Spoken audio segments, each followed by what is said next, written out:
نحمده ونصلي على رسوله الكريم أما بعد فأعوذ بالله من الشيطان الرجيم بسم الله الرحمن الرحيم قال الله تبارك وتعالى يرفع الله الذين آمنوا منكم والذين أوتوا العلم درجات صدق الله العظيم.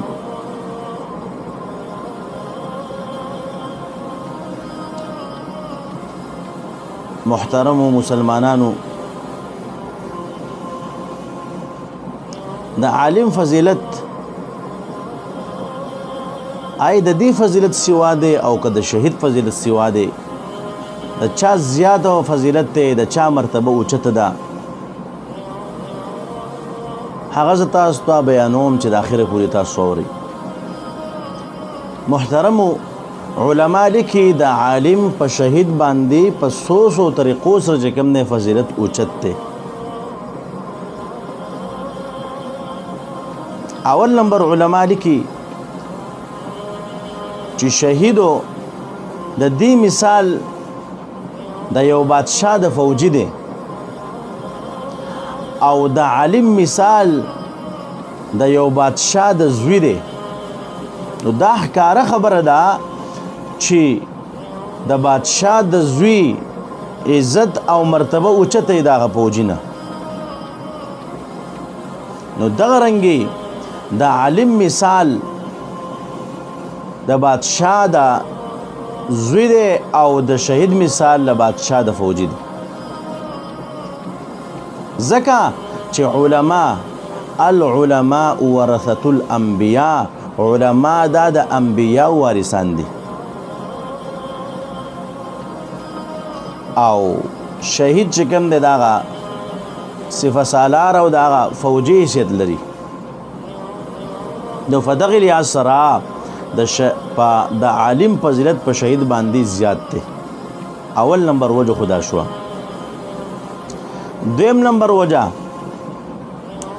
شهید په خپل وینه باندې چې شهید شي دغه ځمکې له ښایست ورکوي، ځمکه په هغې وینې څخه ښایسته کېږي او عالم په خپل علم سره انسانانو له چې کوم دی ښایست ورکوي، په هغې سره انسانان ښایسته کېږي. یو عام کس ته د څه نه خبر نه دی، یو جاهل دی، قمقل دی، اخلاق نه پېژني، کردار یې نشته، نور عالم هغه ته علم وښیي او الله پاک د هغه نه صحیح انسان جوړ کړي. نو د عالم په علم سره انسان ښایسته کېږي، د شهیدو په شهادت سره او د هغې په وینې سره ځمکه ښایسته کېږي. نو ښکاره خبره ده د ځمکې د ښایست نه د انسان ښایست چې کوم دی هغه ډېر زیات دی او بهتر دی. نو په دغې لحاظ سره په دې دویم وجې سره هم د عالم فضیلت د شهید نه سوا دی. دریم نمبر شهید دا کوشش کوي چې زه ژوندی پاتې شم او دا بل کس چې کوم دی دا کافر مد مقابل مردار کم، خو هغه کافر داسې یو وار وکړي چې په هغې کې دا شهید چې کوم دی دا شهید شي.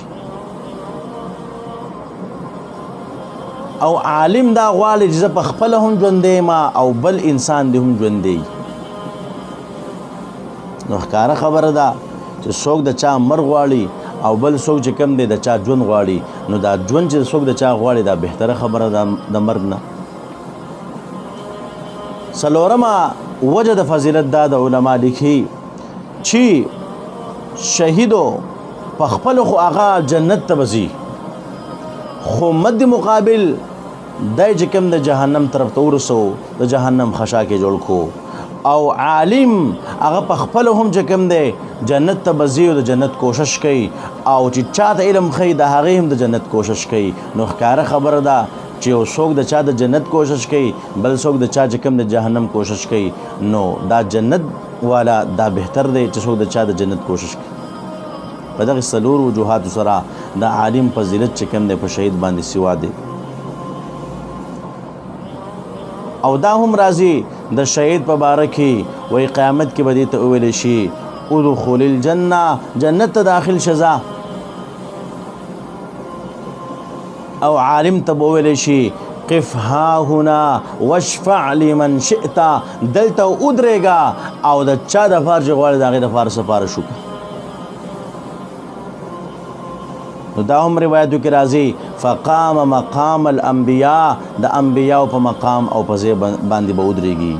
ان څنګه چې انبیا خلق له سفارشونه کوي د غرنګ بجګم دی دا علما هم خلق له سفارشونه کوي نو په دغه وجوهات سره محترمو دا علما او د عالم فضیلت په شهید باندې سوا دی چې موږ د علما قدر کو د هغه عزت کو د هغه خیال ساتو په علما او په سیرت بدی نه وایو د هغه بے عزتی نه کو محترمو چې خپل اخرت په خپل خراب نکو الله رب عزت د علما او د طلباء قدر زمون په ذهن کې زنګ پزله کې پیدا کی واخر دعوانا ان الحمد لله رب العالمين